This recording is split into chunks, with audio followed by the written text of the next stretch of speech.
건축재료학 3주차 수업을 실시하도록 하겠습니다. 오늘은 목재에 대해서 살펴보도록 하는데요. 목재라고 하는 부분은 우리가 이제 그동안에 예전에는 많은 부분에 해당하는 부분으로 구조재에 해당했던 부분이고요. 현재는 이제 구조재로서의 이제 구조재에서 수장재에 이르기까지 이제 다양하게 사용되고 있다고 하는 부분이 되겠습니다. 그다음 콘크리트 및 철제 등이 주 사용 재료로서 구조재로서의 사용이 점차 감소하고 있다고 하는 부분, 말 그대로 철근 및 철제 이런 것들이 이제 주요 구조재에 해당하기 때문에 목재 부분은 이제 구조재에서 서서히 사라지고 수장재로 이제 그 다양하게 이제 이루어진다라고 보시면 되겠습니다. 그다음에 근래에 와서는 목조 건축물의 선호도가 높아집니다. 왜냐하면 자연 친화적이어서 지구 환경 보존에 적합한 부분이 많이 있다라고 보는 부분이 있습니다. 그 다음에 이제 목재는 다른 재료에 비해서 여러 가지로 특징을 가지고 있습니다. 목재의 특징을 살펴보면 장단점이 있습니다. 비중에 비해서 인장 강도가 크다라고 하는 부분이 장점이 되겠고요. 그 다음에 가공과 시공성이 우수하다고 하는 부분, 그 다음에 열 전도율이 낮고 보온, 방한, 방사성이 높다라는 부분이 되겠습니다. 그 다음에 특유의 결이 있어서 마감재와 가구재로 우수하다라는 부분, 단점에는 가연성으로 화재에 취약하다고 하는 부분이 되겠고요. 습기에 약하고 신축 변형이 된다라는 부분이 되겠고요. 부식이 잘 된다. 그 다음에 옹이, 썩음, 송진 구멍 등 재료의 자체적 결함이 있다고 하는 부분이 되겠습니다. 그 다음에 이제 목재의 분류를 보시면 성장에 의한 분류, 우리 책에 잘 나와 있습니다. 여러분들 책 가지고 계시면 페이지 28페이지 보시면 잘 나와 있으니까 좀 참고해 주시고요. 성장에 의한 분류에서 외수장재, 내수장재로 이제 구분합니다. 외수장재는 건축용에 적합한 부분, 그 다음에 내수장재는 특수 용도에 사용되고요. 건축용으로는 부적합한 부분이 되겠습니다. 수종에 의한 분류를 보시면 침엽수재, 이게 소나무, 해송, 뭐 삼송나무, 전나무, 낙엽송, 가문비나무, 그 다음에 니끼다소나무, 전나무, 잣나무, 편백나무 이런 것들은 구조용지에 사용하고 있고요. 그 다음에 화렵수재는 너도밤나무, 밤나무, 느티나무, 오동나무, 단풍나무, 참나무, 벚나무, 은행나무, 수장재 및 가구가 있습니다. 그러면 재질에 의한 분류는 연재, 소나무나 전나무나 낙엽송, 적송, 미송, 잣나무 이런 것들은 주로 이제 수장재에 많이 사용을 하고 있다라고 보시면 되겠고, 경재는 너도밤나무, 느티나무, 그 다음에 참나무, 박달나무, 벚나무 이런 것들은 이제 구조재 및 창호재에 많이 사용하고 있다라고 보시면 되겠습니다. 그 다음에 이제 목재 분류에서는 용도에 의한 분류라고 하는 부분이 나와 있습니다. 구조재는 주로 이제 소나무, 낙엽송, 잣나무, 전나무, 해송, 편백나무 이런 것들이 이제 주로 사용이 되고 있고요. 수장재는 이제 침엽수, 그 다음에 그 화렵수, 이제 이렇게 이제 사용되고 있는데 이제 침엽수에는 적송, 홍송, 낙엽송 등이 있고요. 화렵수에는 느티나무, 단풍나무, 박달나무, 참나무, 오동나무 등이 있다라고 보시면 되겠고, 이제 우리가 이제 건조제에 이제 의한 분류는 자연 건조제, 이제 말 그대로 사진으로 보시면 건조제는 구조제라고 해서 이제 완전히 밀실하게 수밀하게 건조된 상태를 말하는 부분이고요.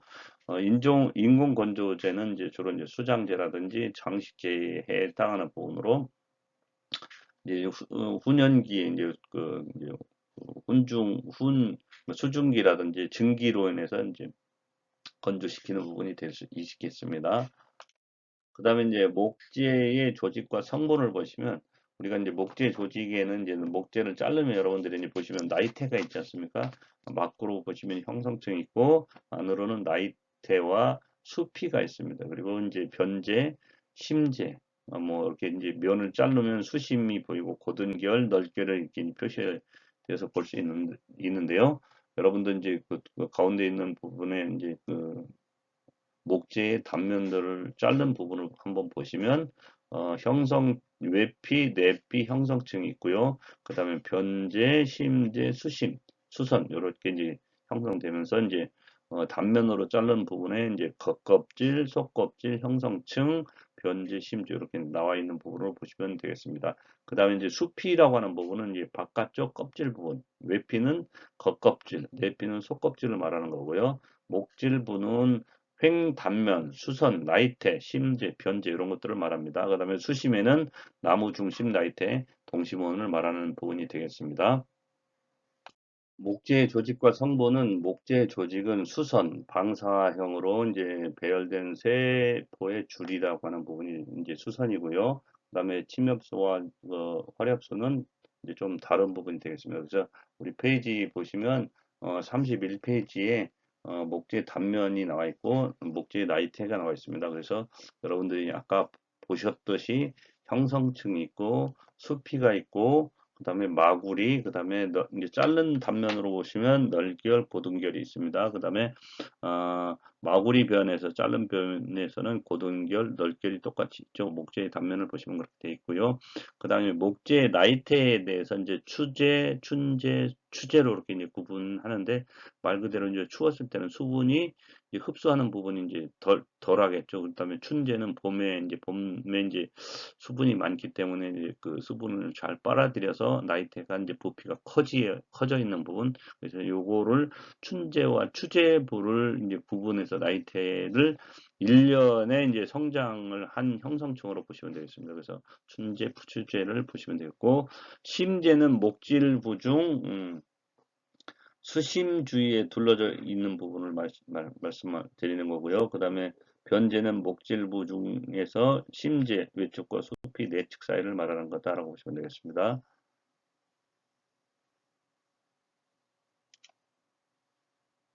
이런 부분, 그 다음에 여러분들 참고해서 보시면 좋을 것 같고요.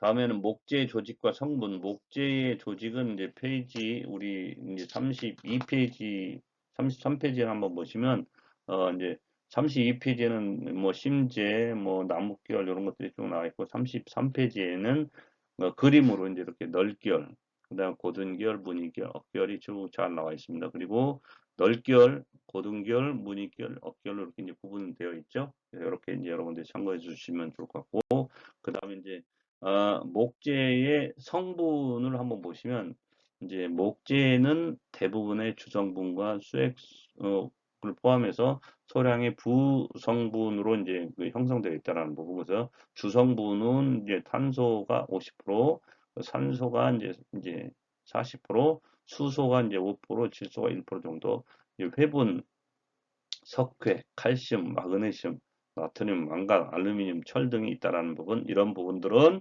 이제 주로 이제 그흙 속에서 이제 수분 이제 어, 양분을 영양분을 이제 흡수하다 보니까 이런 부분이 이제 구분이 돼서 이제 목재에도 이런 성분이 나타난다라고 보시면 되겠습니다. 모든 부분의 부성분은 이제 대부분의 물이다라고 보시면 되겠고, 이 물 속에는 단백질, 녹말, 고무질, 유지, 타닌, 색소, 향기, 맛 등이 함유되어 있습니다. 그리고 여러분들은 맛 하면 봄철에 이제 봄철에 이제 고로쇠 나무라고 여러분들 혹시 들어보셨을 수 있습니다. 그래서 이 고로쇠 나무에서 수분을 채취해서 이제 사람들이 이제 많이 음용을 하고 있죠. 그래서 그게 뭐 여러 가지 이제 그 건강에 좋다라는 부분 때문에 이제 나무들이 사람에 의해서 수분이 이제 자체적으로 영양분을 해야 되는 부분에 대해서 이제 사람이 이제 수분을 이제 갈취해 가는 거죠. 수분을 이제 채취해 가다 보니까 정상적인 성장이 좀 어려울 수 있다라는 거죠. 어, 우리가 이제 상당히 좀 사람이 이기주의적인 부분이 많이 있다라고 보시면 되겠어요. 목재의 주요 성분 같은 경우에는 섬유소인 셀룰로스로 되어 있고요. 건조 중량이 60%다라고 보시면 되겠습니다. 그 다음에 이제 목재 성질 중에서 이제 외관적 성질을 보시면 이제 외관적 성질은 페이지 33페이지 하단에 나와 있습니다.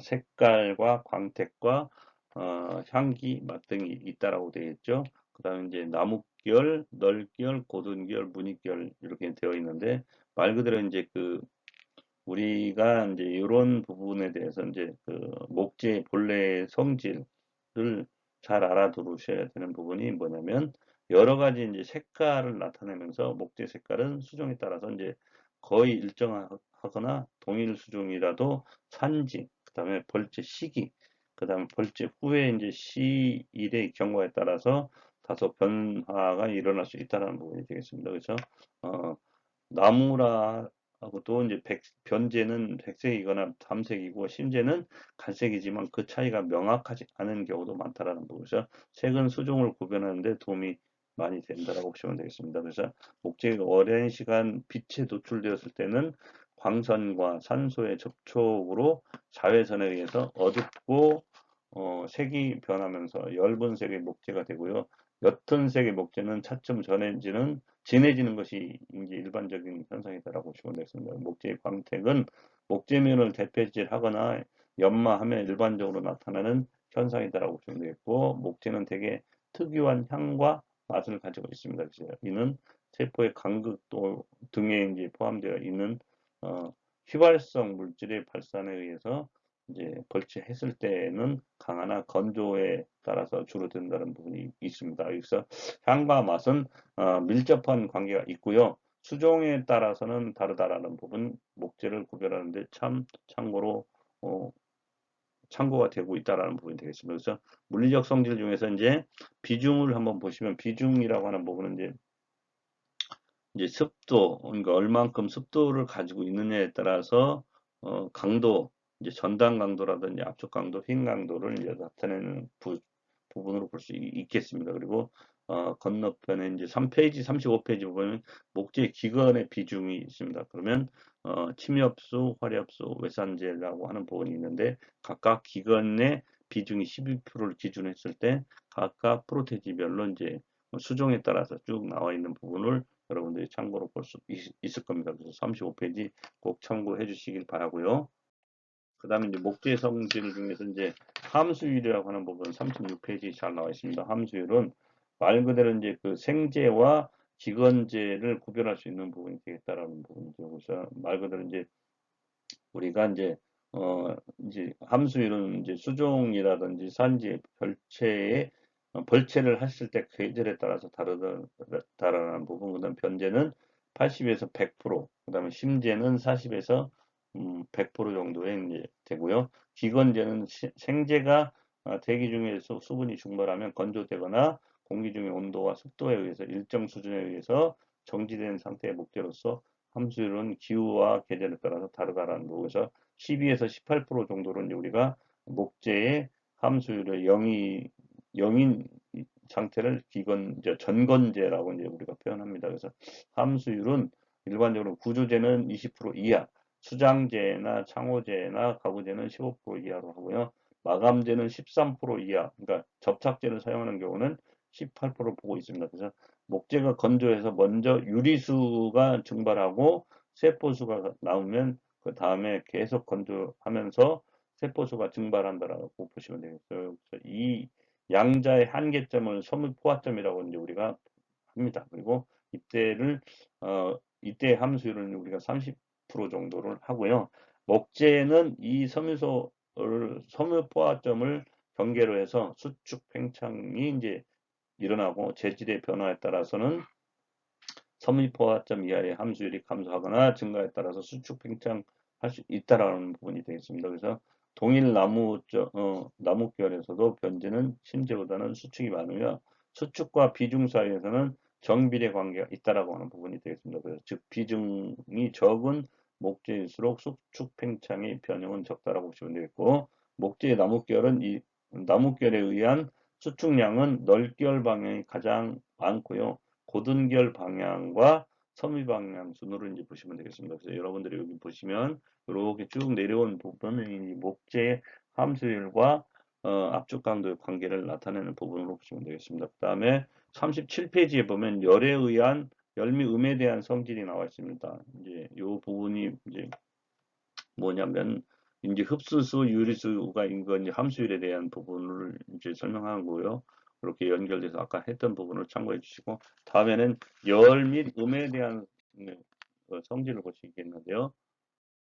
역학적 성질에서 이제 경도 및 탄성계수, 마멸에 대한 저항, 압축, 흰, 인장시험, 허용 응력도, 파괴 강도를 안전율로 나눈 값이다라고 보시면 되겠습니다. 그래서 목재의 섬유 방향의 허용 응용도라고 하는 부분이 되겠고요. 그 다음에 역학적 성질에서 인장 강도, 압축 강도, 인장시키고 압축시킬 때 생기는 외력에 대한 저항을 말하는 겁니다. 그래서 저항이 두 번 써 있는데요. 이렇게 보시면 우리 페이지 38페이지 압축 하중에 의한 파괴, 그 다음에 힘 하중에 의한 파괴 이렇게 이제 구분이 되어 있죠. 그 다음에 전당 강도 이제 39페이지부터 전당 강도라고 하는 부분이 있는데요. 전당 강도는 섬유 간의 부착력, 섬유 고둠, 수선의 윤무 등의 지배가 되고요. 그 다음에 이제 목 경도의 탄성 계수를 이제 우리가 이제 역학적 성질의 표로 나타냈는데 40페이지 보시면 이렇게 이제 표로 목재의 역학적 성질에 대해서 이제 소나무부터 은행나무까지 이제 각각의 압축 강도, 인장 강도, 힘 강도, 전당 강도, 그다음에 이제 이쪽에 또 이제 수중에 따라서 이제 사시나무부터 라인까지 이제 압축 강도, 인장 강도, 힘 강도, 전당 강도 이렇게 구분해 놓은 겁니다. 그다음에 밑 이제 바로 옆에는 허용 응력도에 대한 부분으로 나타낸 부분인데요. 이제 목재의 피로 강도를 안전율로 나눈 값을 말하는 부분 이제 허용 응력도라고 하는 부분이 되겠습니다. 그래서 구조용 목재의 섬유 방향 허용 응력도를 표시한 부분이 이렇게 나와 있습니다. 그리고 목재의 종류, 허용 응력도, 그다음에 침엽수, 활엽수에 대해서 나와 있고요. 장기 응력에 대한 허용 응력도, 그다음에 단기 응력에 대한 허용 응력도로 압축, 인장 또는 힘으로 이제 전단으로 이렇게 구분하는 부분이 되겠으니까 여러분들이 참고해서 보시면 페이지 41페이지 보시면 역학적 성질과 목재 성질 중에서 역학적 성질은 각종 강도와의 관계가 나와 있는데요. 여러분들 이제 41페이지 이제 상단에 보시면 각종 강도와의 관계에서 가력 방향, 허용 응력 정도, 응력의 종류 이렇게 해서 이제 압축 강도, 인장 강도, 힘 강도, 전당 강도, 이제 섬유의 평행, 그다음에 섬유의 수직 이렇게 해서 구분했을 때 각각의 강도가 얼마큼씩 나오는지를 확인하는 부분으로 이제 표로 나타내는 부분이 되니까 참고해 주시고요. 그다음에 이제 이러한 부분들은 섬유 방향의 경사진 방향의 허용 압축 응력도라든지 뭐 섬유 방향과 힘을 가하는 가력 방향과의 각도에 따라서 목재의 섬유 방향을 허용 응력도 값으로 이제 표현을 하는 부분이 이제 이렇게 이제 나와 있습니다. 그래서 섬유 방향의 경사진 방향의 허용 응력도 개수를 말하는 부분이고요. 섬유 방향과 가력 방향과의 각도, 그러니까 침엽수, 활엽수가 나와 있죠. 도수가 이제 0도부터 90도까지 이제 쭉 나와 있으니까 각각에 대해서 나와 있는 부분들, 섬유 방향과 가력 방향의 각도, 섬유 방향과 가력 방향의 각도가 쭉 나와 있으니까 여러분들이 참고적으로 알아두시면 좋을 것 같습니다. 목재 흠이라고 하는 부분은 목재 흠은 옹이, 갈라짐, 틀린 결, 흠결, 그다음에 거친 결, 그다음에 껍질 박이, 지선, 송진 구멍, 혹 등을 말하는 부분입니다. 그래서 우리 책에 보면 페이지 41페이지, 42페이지에 보시면 그림으로 이제 잘 나와 있습니다. 사진으로 이제 목재 각각의 옹이라든지 뭐 죽은 옹이라든지 이제 그다음에 목재의 갈라짐이라고 하는 부분이 표현이 되어 있는데요. 일단은 옹이부터 보시겠습니다. 옹이는 여기 이제 생옹이, 이 옹이는 살아있다라는 옹이를 말하는 거고요.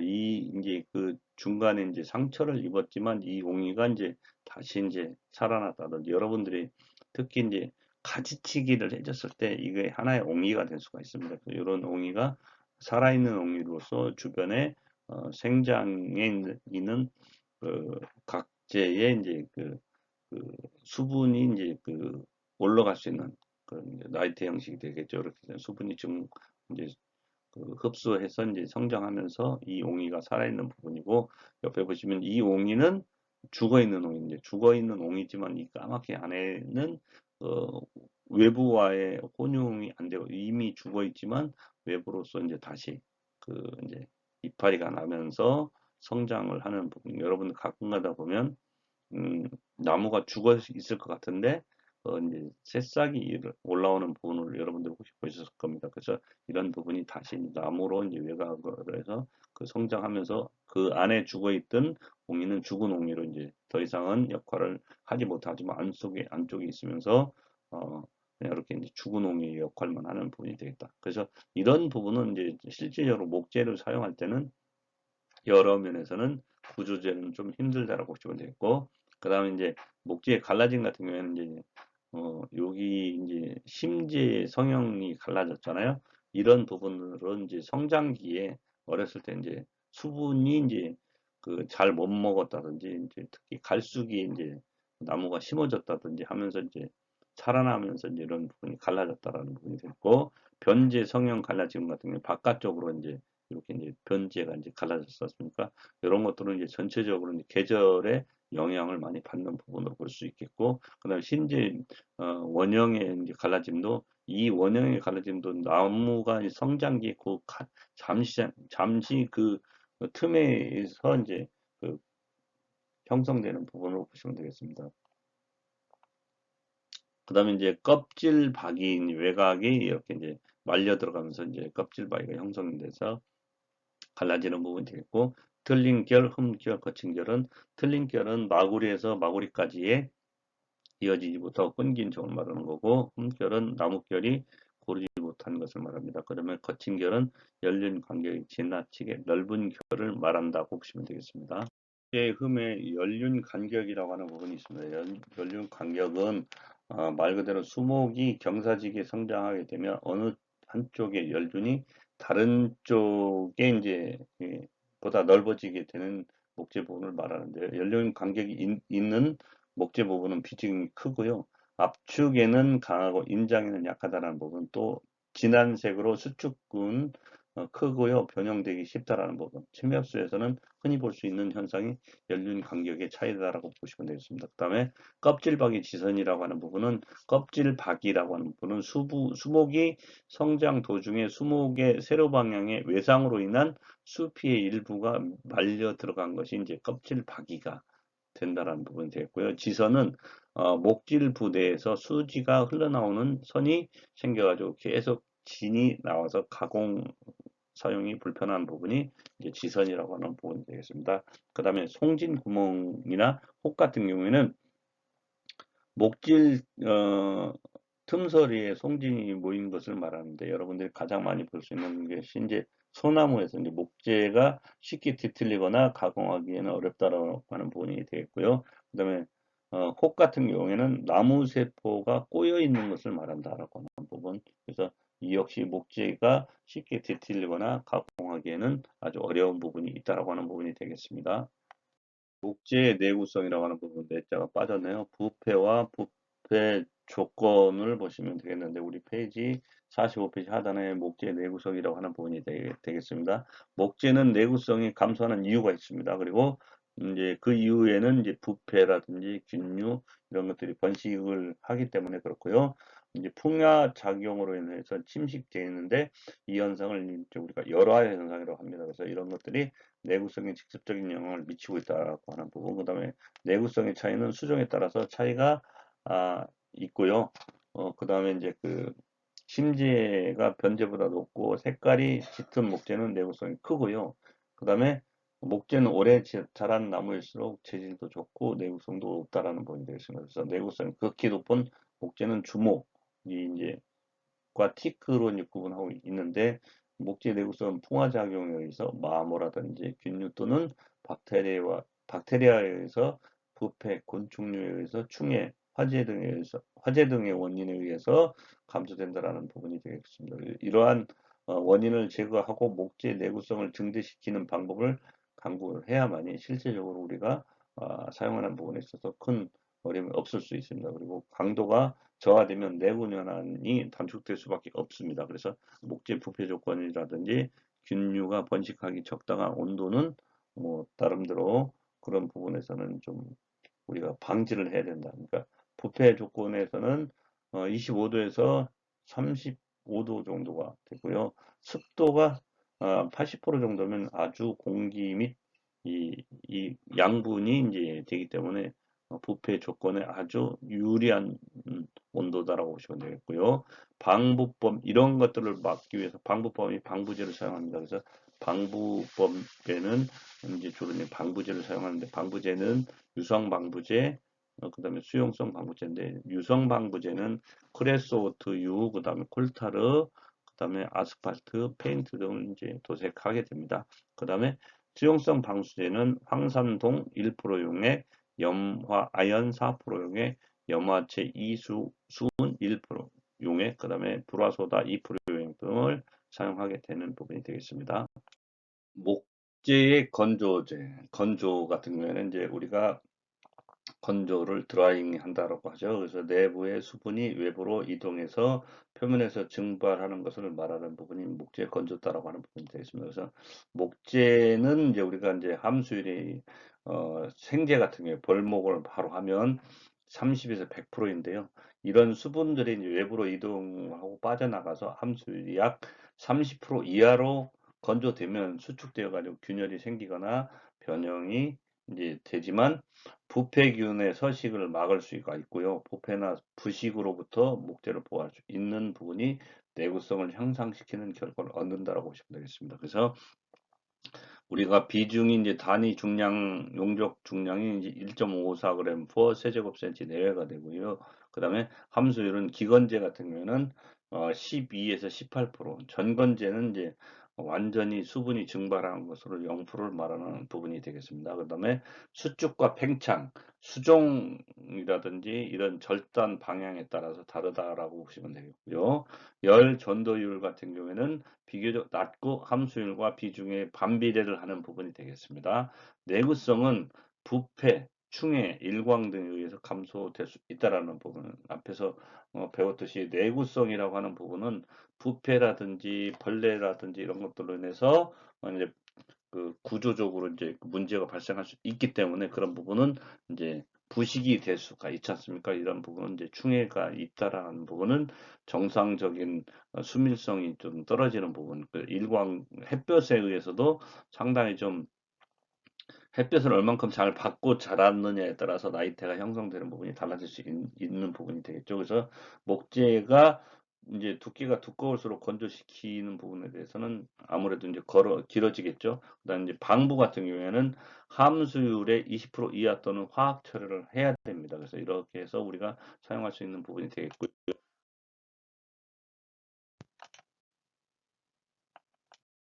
목재의 건조에서 이제 목재의 건조 목적을 보시면 균류에 의한 부패, 부식과 벌레 피해 예방하고 사용 후에는 수축 및 균열을 방지할 수 있는 부분이 되겠고요.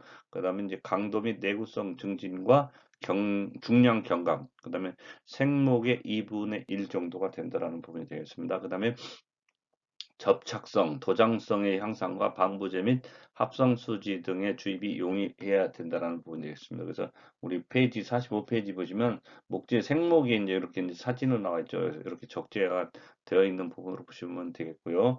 이런 부분은 이제 전체적으로 우리가 이제 방부 및 합성수지가 주입이 용이해야 된다는 부분은 더욱더 잘 알아두시면 좋을 것 같습니다. 목재의 건조에서 건조 방법을 보시면 이제 우리가 자연 건조, 공기 건조, 수침법, 인공 건조. 그다음 인공 건조는 훈연이라든지 전연이라든지 진공, 연소가스, 양품, 고주파라고 하는 부분으로 이제 양생을 이제 건조시키는 부분이 되겠고요. 증기 건조, 송풍 건조 등이 있다라고 하는 부분. 그래서 여러분들이 이제 실제적으로 목재의 자연 건조하는 부분을 보시면 되겠고, 이 이제 인공 목재는 인공 건조 이제 증기에 의해서 이제 인공 건조하는 부분, 그다음에 목재 수치법은 물속에 이제 그대로 이제 생재를 물속에 이제 빠뜨려 놓는 상태를 말하는 부분이 되겠습니다. 그래서 이러한 부분들은 이제 어 우리가 이제 가열을 이제 이런 부분에서 이제 송풍이라든지 증기로 이제 가열을 한다면 이제 나름대로 이제 그 대류식으로 상승해서 목재의 수분을 제거하는 부분이 되겠고, 비교적 많이 사용되고 있는 방법이 어, 인공 건조의 증기 건조다라고 보시면 되겠습니다. 목재의 제재 및 제재목이라고 하는 부분이 있습니다. 목재의 제재는 우리가 페이지 47페이지 보시면 목재 제재 및 제재목이라고 하는 부분이 있습니다. 그래서 목재 제재란 원목을 제재로 제재소에서 이제 운반해서 필요한 치수와 형태의 이제 목재로 이제 얻기 위해서 이제 원목을 절단하는 그 부분을 이제 우리가 이제 목재 제재라고 합니다. 그리고 여러분들이 원목을 그대로 사용할 수 있는 부분도 있지만 이런 부분을 이제 가공을 해서 우리가 실제적으로는 이제 우리가 사용할 수 있는 부분이 되겠습니다. 그래서 각재, 판재 이렇게 이제 구분해서 이제 목재 제재 계획을 세우는 부분이 되겠죠. 그래서 이제 요런 것들을 제재해서 어떻게 이제 각재로 쓸 건지 판재로 쓸 건지 구분해서 이제 제재를 하게 되면 제재소에서 이제 목재 제재소에서 제작을 하게 되면 이제 각각의 목재의 제재목이 이렇게 나옵니다. 그래서 이제 주로 이제 제재목에는 구조재, 수장재, 창호재, 가구재 등으로 이제 구분하고 있고요. 나뭇결에는 고든 결재, 널 결재, 문익 결재 이렇게 이제 구분을 하고 있다라고 보시면 되겠습니다. 그래서 전체적으로 우리가 이제 목재를 제재를 이렇게 하고 있는 부분을 검토해 봤습니다. 그다음에 이제 우리가 이제 목재의 규격을 한번 살펴보도록 하겠습니다. 목재의 규격은 제재목의 표준 치수, 그러니까 넓은 판재 같은 경우에는 두께가 60mm 미만, 너비가 120mm 미만인 것을 말하는 거고요. 좁은 판재에는 두께가 30mm 미만, 너비가 이제 120mm 미만이 되겠고요. 그다음에 두꺼운 판재는 두께가 이제 그 30mm 이상, 너비는 두께 3배 이상인 것을 두꺼운 판재로 보시면 되겠고요. 목재의 치수 표시는 제재 치수, 그러니까 제재 치수와 마무리 치수로 이제 구분하고 있습니다. 그래서 제재 치수에는 주로 이제 구조재, 수장재, 그다음에 마감 치수에는 창호재, 가구재로 이렇게 구분해서 하는 부분이 되겠습니다. 그러면 이제 우리가 목재 규격에서 목재의 정척 길이라고 하는 부분이 있습니다. 목재의 정척 길이는 정척물은 보통 1.8에서 2.7, 3.6 이렇게 세 가지 종류로 이제 정척물이라고 하고요. 장척물은 이제 나름대로 이제 그 보통 0.9씩 길어지는 것을 이제 표준으로 했을 때 우리가 장척물이라고 합니다. 그다음에 단척물은 1.8m 미만인 것을 단척물이라고 하고요. 정척물이 아닌 것은 난척물. 그러니까 말 그대로 이제 단척물, 난척물의 길이는 1.8m 기준으로 하고요. 기준이 이제 30cm 짧거나 길다고 하는 부분은 이제 단척물, 난척물로 이제 길이를 기준하고 있다라고 보시면 되겠습니다. 그 다음에 이제 목재의 기성재 치수는 건축 재료로 사용되고 있는 일반적인 목재의 기성재 치수를 말하는데요. 시장품 치수 같은 경우에는 두께가 3mm, 6mm, 9mm, 12mm, 15mm, 18mm 등으로 이제 구분하고 있고요. 그 다음에 1800짜리를 우리가 이제 36판이라고 하고요. 900mm 곱하기 2100은 37판이라고 우리가 얘기하고요. 1200 곱하기 2400은 48판이라고 합니다. 그래서 각재를 이제 우리가 각각 치수를 30mm 각, 그 다음에 30mm 각을 이제 일치각이라고 합니다. 그리고 45mm는 일치 오픈 각, 그 다음에 이제 60mm 각은 이치각, 그 다음에 이제 90mm 각은 삼치각으로 해서 이제 우리가 이제 그 주로 목공사에서는 이런 수치들을 많이 사용하고 있다라고 하는 부분, 그 다음에 2x4라고 하는 부분이 이제 90mm 곱하기 45mm를 우리가 각재를 목조주택을 사용할 때 이렇게 표현을 많이 하고 있다라고 하는 부분이 되겠습니다. 목재의 규격은 9-5에 보시면 목재의 취급 단위 및 제적 치수라고 하는 부분이 나와 있습니다. 그래서 여러분들이 페이지 49페이지 보시면 잘 나와 있고요. 목재는 미터법인 이제 세제곱 부로 이제 해배로 이제 이렇게 또는 L 그러니까 1000 세제곱 센치로 이제 그 구분하고 있고요. 최적 단위로 이제 표시합니다. 그리고 기존에는 일지각 12자 길이의 최적을 단위로 이제 이를 일제라고 이제 합니다. 그리고 또한 일자각 110 이제 십자 길이를 일석으로 이제 큰 단위로 이제 쓰기도 합니다. 그리고 미국에서는 보트피트 그러니까 보드피트라고 해서 이제 그 1인치 두께가 1평방피트를 이제 우리가 일치 이각으로 이제 길이의 이제 최적 단위를 쓰고 있다라고 하는 부분. 그다음에 통나무의 제적 같은 경우에는 페이지 49페이지 여러분들이 한번 보시면 통나무의 제적이 잘 나와 있으니까 한번 참고해 주시고요. 그 다음에 제재목의 제적이라고 하는 부분이 있는데요. 요거는 뭐냐? V는 T 곱하기 W 곱하기 L 곱하기 만분의 1 이렇게 되어 있습니다. 그래서 이 부분에 대해서는 D는 통나무의 말구 지름 센치로 했고요. 통나무 길이를 센치로 했고요. 통나무 길이로서 끝수를 버린 길이를 1m 미만으로 이렇게 이제 정리했습니다. 그래서 여러분들은 책 49페이지에서 50페이지 넘어가면 그 내용들이 상세하게 잘 나와 있으니까 숙지해 주시길 바라겠습니다.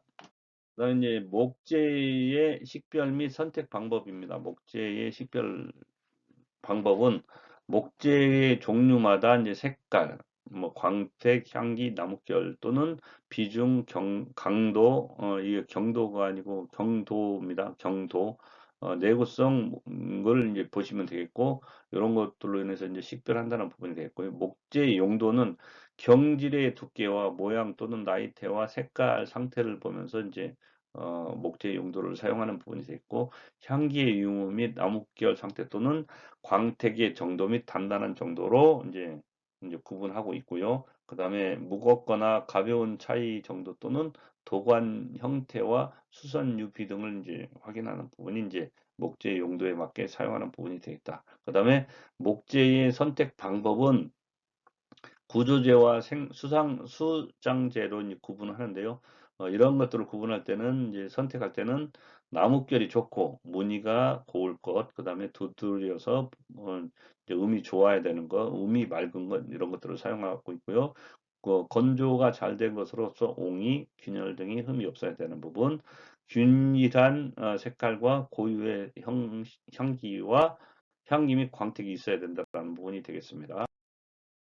합판 같은 경우는 이제 합품 폴리우드라고 하는 부분이 되겠고요. 합판은 3매 이상의 얇은 목재판인 단판을 그러니까 1매마다 이제 그 섬유 방향으로 직교하도록 접착제로 겹쳐서 그러니까 붙이는 거죠. 부착하는 부분인데 부탁 못하놨네요. 부착해서 만든 제품을 우리가 이제 합판이라고 합니다. 그래서 이렇게 이제 합판 같은 경우에는 단판 및 합판의 제법은 단판 제정용 원목, 그러니까 소나무라든지 삼나무라든지 노동나무, 느티나무, 단풍나무, 참나무, 벚나무 등을 이제 제작을 해서 사용하는 부분인데요. 그림으로 보시면 합판의 제법이 옆에 그림으로 나와 있죠.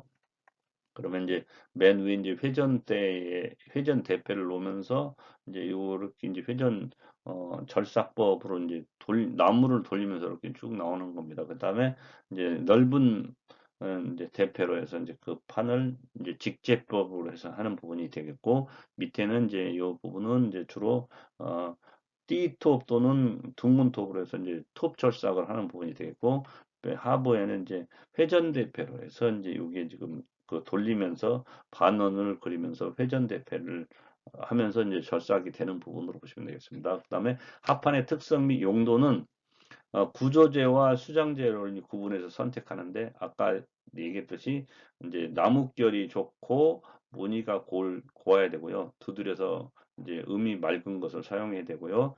건조가 잘 된 것으로 옹이라든지 균열 등이 흠이 없어야 되는 부분, 그 다음에 균일한 색깔과 고유의 향기 및 광택을 있어야 된다고 하는 부분이 되겠습니다. 그래서 이 합판의 종류를 보시겠는데요. 합판의 종류는 표면 상태에 따라서 보통 합판, 특수 합판, 그러니까 특수 합판에는 무늬목, 치장 합판, 그러니까 호장이 아니라 화장 합판이라고 합니다. 그 다음에 허니코 합판이라고 하고요. 그 다음에 기능에 따라서는 방화 합판, 방부 합판 등으로 이제 분류하고 있다는 부분이 되겠습니다. 그래서 여러분들 책 페이지 53페이지 보시면 보통 합판, 그 판이 이제 부착한 부분이 되겠고요. 무늬 이목 치장 합판, 그러니까 무늬목에 치장 합판을 무늬목을 붙였다라는 부분이 되겠고요. 그 밑에 보시면 멜라닌 화장 합판, 그다음에 폴리에스테르 화장 합판, 염화 비닐 화장 합판, 그다음에 프린트 합판이라고 하는 부분, 그다음에 도장 합판, 그다음에 방부 합판 이런 것들이 이제 있다라고 하는 부분이 여러분들이 참고적으로 알아두시길 바라겠습니다. 무늬 치장 합판, 멜라닌 화장 합판, 폴리에스테르 화장 합판 앞에서 본 부분들이고요. 영화 비닐 화장 합판, 프린트 합판, 도장 합판, 허니코어 합판, 그다음에 파이버 보드 코어 합판, 그다음에 방어합판, 반박판, 기타 치정합판 등이 있습니다. 그리고 여러분들 페이지 54페이지 보시면 어, 허니코어 합판 형상이 이렇게 나와 있고요. 그다음에 하부에는 파이브 파이브 보드 이제 코어 합판 이렇게 이제 그림으로 나와 있는 부분 참고해 주시길 바라겠습니다. 합판의 치수를 한번 알아보도록 하겠습니다. 합판의 치수는 이제 그 보통 합판의 두께는 보통 3mm, 6mm, 9mm, 그다음에 12, 15mm, 18mm, 21mm, 24mm로 이제 전 구분하고 있고요. 표준은 900mm 곱하기 1800, 그러니까 이거를 3 곱하기 6판이라고 하고요. 1200 곱하기 2400은 48 합판이라고 지금 합니다. 그리고 보통 합판의 규격은 한국 KS 산업규격 KSF 3101, 그 다음에 특수가공 화장 합판은 KS 3106, 그 다음에 구조 합판은 KSF 3113으로 하고 마루판용 합판 같은 경우는 KSF 3114를 규격하고 있습니다. 그다음에 이제 목재 마루판을 보시면 되겠는데요. 목재 마루판은 플로어보드라고 이제 우리가 하는데요. 인공 건조한 판재를 말합니다. 보드 블랙이라고 하는 부분에 이제 어 보드 블랭크라고 하는 부분으로 이제 제품으로 이제 아름다운 참나무, 미송, 마황, 아피론 등으로 이제 이용해서 만든다라고 보시면 되겠고, 강도는 사용된 수종이 이제 수조가 아니라 수종이 함수율, 비중, 옹이 등의 이제 결점 유무에 따라서 차이가 있는 부분으로 보시면 되고, 내마모성, 내수성, 감축성이 있으면서 자연적인 질감에 의해서 아름다움과 미려한 나뭇결 및 다양한 색깔로 만든 것을 말한다고 보시면 되겠습니다. 그래서 플로링 보드라고 하는 부분, 그러니까 플로링은 원래 서양 건축물의 바닥재를 마루판으로 쓰이는 것을 말한다고 하는 부분이 됐고요. 목재 수종은 참나무, 미송 또는 이제 나왕, 티크, 이제 삼나무, 떡갈나무, 밤나무, 아피론 등이 있다고 하는 부분이 되겠습니다. 그래서 이런 부분에 플루어링 보드가 우리가 이제 외국산이다라고 하는 부분 참고해 주시길 바라겠습니다.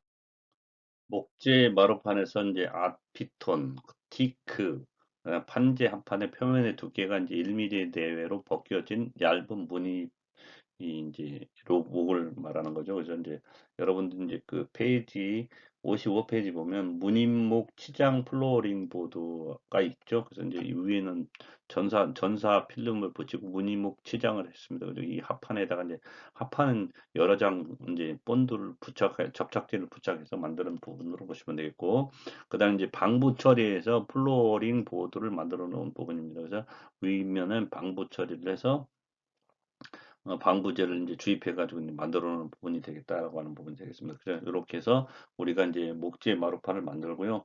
이렇게 이제 원목마루에 이제 목재 마루에서 이제 변형이 돼서 계속 원목마루라든지 이런 걸 만드는데, 이제 아피톤이라고 하는 부분 이런 것들은 이제 주로 이제 우리가 이제 그 화물을 이송할 때 이제 부드러운 것을 이제 코너에 이제 대고 이제 우리가 뭐죠? 이제 야적해서 이제 밧줄이라든지 이런 것들은 이제 벨트를 이제 고정시킬 때 이런 것들을 코너에 이제 사용하는 부분이 아피톤이다라고 하는 부분이 되겠습니다. 그래서 봤듯이 아피톤은 이렇게 이제 코너에 이제 밧줄을 묶을 때 이제 그 벨트를 이제 사용할 때 이제 이 야작한 부분이 이제 제가 예전에 이제 광교 복합체육센터 할 때 지붕재로서 2,400짜리 240짜리 단열재가 왔을 때 이제 코너가 이제 푹신푹신하셨으니까, 그러면 요거를 이제 벨트를 고정할 때 로프를 맬 때 이제 눌릴 수 있기 때문에 여기에다가 이제 아까 아티론에 이제 코너를 놓고 나면 요걸로 이제 벨트를 고정하면 요 부분에 대해서는 야적해서 넘어진다든지 이런 부분에 좀 방지할 수 있는 부분이 되겠고요. 이 주로 이제 이런 아티로는 이제 티크 나무에서 이제 주로 하는데, 생물 분류 티크는 열대 낙엽수로 이제 동남아시아와 남아시아가 원산지다라고 하는 부분, 그다음에 주로 여러분들 인도네시아, 말레이시아, 타이, 미얀마에 많이 분포한다라고 보시면 되겠고 또한 아프리카와 중앙아메리카에서 재배되기도 하는데요. 티게크는 매우 중요한 목재이다 보니까 대단히 견고하고 습기에도 강한 부분이 있다라는 부분이 되겠습니다. 이상 1교시 수업을 마치고요. 어, 1교시 수업이 마친 다음에 바로 이어서 2교시 수업을 올려놓을 거니까요. 여러분들을 바로 그 숙지해 주시길 바라고요. 여러분들이 이제 요 17일부터 23일까지 꼭 숙지를 수강을 하셔야만이 출석이 되고요. 그 다음에 이제 2교시 말미에 레포트가 있으니까 간단하게 해서 레포트를 제출해 주시길 바라겠습니다. 이상 마치도록 하겠습니다.